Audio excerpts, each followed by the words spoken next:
ప్రతి 5-10 సంవత్సరాలకి కొత్త జనరేషన్ వస్తుంది. యువకులందరూ కూడా వస్తున్నారు.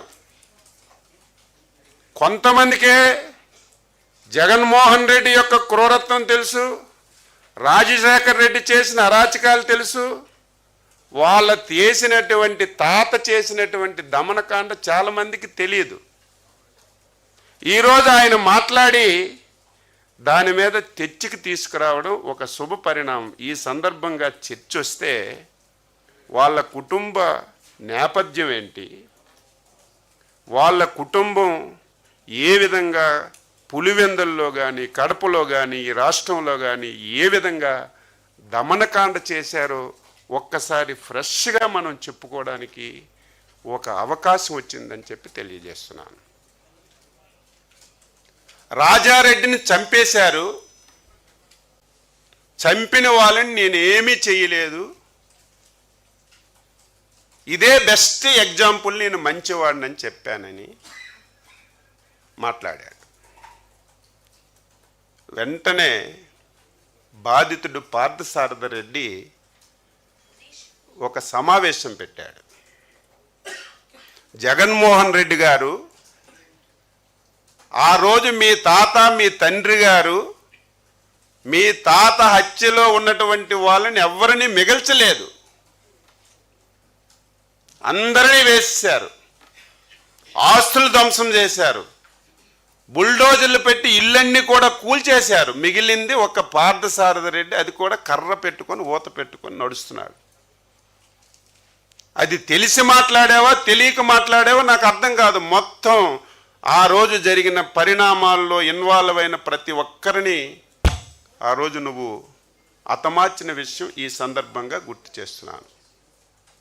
రెండవది, ఆ రోజు పులివెందలకి తెలుగుదేశం పార్టీ పక్షాన ఉన్నటువంటి వ్యక్తి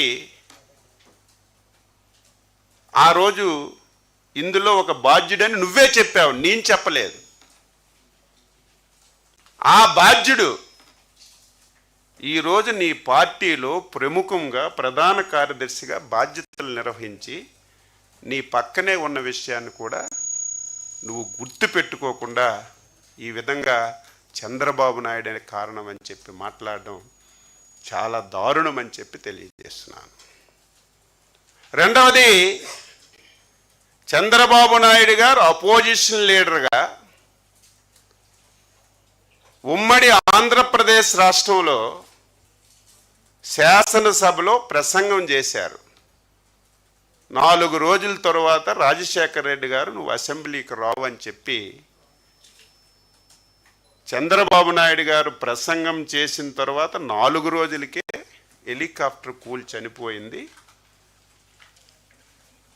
చంద్రబాబు నాయుడు గారు పాత్ర ఉందని చెప్పి నిస్సిగ్గుగా మాట్లాడుతున్నారు. ఈరోజు రేపు మీకు చూపిస్తాం, ఇప్పటికే మీకు ఆ వీడియో వచ్చింది. చంద్రబాబు నాయుడు గారు స్పష్టంగా చెప్పారు. అదేంటో మన రాష్ట్రం యొక్క దౌర్భాగ్యం. ఆ రోజు రాజశేఖర్ రెడ్డికి కానీ ఈరోజు జగన్మోహన్ రెడ్డి కానీ మన రాష్ట్రం మీద మన రాష్ట్రంలో ఉన్న దేవుళ్ళ మీద ఒక కక్ష కట్టుకున్నారు. ఎందుకంత పగ? దేవుళ్ళ మీద మీకు ఎందుకంత పగ? అందులో మా రాష్ట్రంలో ఉన్నటువంటి 7 కొండలవాడు వెంకటేశ్వర స్వామిని అపవిత్రం చేయాలని ఆ రోజు నుంచి ఈ రోజు వరకు మీరు కంకణం కట్టుకున్నారు. అందులో భాగంగా నీ తండ్రి ముఖ్యమంత్రిగా శాసనసభలో వెంకటేశ్వర స్వామికి 7 కొండలు అవసరం లేదు 5 కొండలు అని చెప్పి నిండు శాసనసభలో మాట్లాడితే, ఆ సందర్భంలో అపోజిషన్ లీడర్గా నేను వెంకటేశ్వర స్వామికి భక్తుణ్ణి, ఆ ప్రాంతంలో వెంకటేశ్వర స్వామి పాదాల చెందన పెరిగిన వాడిని, వెంకటేశ్వర స్వామికి ఎవరు అపవిత్రం చేసినా సరే ఎవరికి మంచి జరగదు మేలు జరగదు అని చెప్పి మాట్లాడినటువంటి మాటలు అని చెప్పి తెలియజేస్తున్నాను. దాన్ని వక్రీకరించి నిన్న మాట్లాడాడు. ఇంతెందుకు, రాజశేఖర్ రెడ్డి చావుని ఒక నెల రోజుల ముందే నేను ఇక్కడే ఇదే ప్లేస్లో పాత్రికేయుల సమావేశంలో చెప్పాను. రాజశేఖర్ రెడ్డి యొక్క మరణంలో అనుమానాలు ఉన్నాయి, ఇందులో జగన్మోహన్ రెడ్డి గారి యొక్క పాత్ర ఉంది అని చెప్పి ఆ రోజు ఉన్నటువంటి కాంగ్రెస్ నాయకులందరూ మాట్లాడారు. ఆ రోజు బొత్స సత్యబాబు గారు కూడా మాట్లాడారు. నేను మాట్లాడితే ఆయన ఏడ్చాడు. ఎందుకు ఏడ్చాడో నాకు ఈ రోజుకి అర్థం కావడం లేదు. నేనేం తప్పు మాట్లాడానా? మీ జగన్మోహన్ రెడ్డి లాగా లేనిది ఉన్నట్టుగా మాట్లాడానా? ఉన్నది వాస్తవం. ఆ రోజు నువ్వు అధ్యక్షుడిగా ఏం మాట్లాడావో అదే నేను ఆ రోజు చెప్తే నువ్వు ఏడ్చావు. ఎందుకు ఏడ్చావు? ఈ రోజుకి సమాధానం లేదు. ఎంత మోసం, దగ, ఎంత కుట్ర, ఎంత దౌర్భాగ్యంగా వ్యవహరిస్తున్నాడు ఎగ్జాంపుల్ ఆ రోజు నువ్వే. నా తండ్రి సావుకి రిలయన్స్ గ్రూప్ అధినేత ముఖేష్ అంబానీ గారని చెప్పి నువ్వే చెప్పావు. ఆంధ్ర రాష్ట్రంలో ఉన్నటువంటి రిలయన్స్ సంస్థలన్నింటి మీద మీ వాళ్ళందరినీ పంపించి దాడులు చేశావు. ఇది వాస్తవమా కాదా? ప్రజలందరికీ నేను ఈ సందర్భంగా అడుగుతున్నాను. పాత్రికేయులుగా మీరు కూడా ఒకసారి గుర్తుపెట్టుకోవాలి. అచ్చెన్నాయుడు చెప్పింది వాస్తవమా కాదా అని తెలుసుకోవాలి.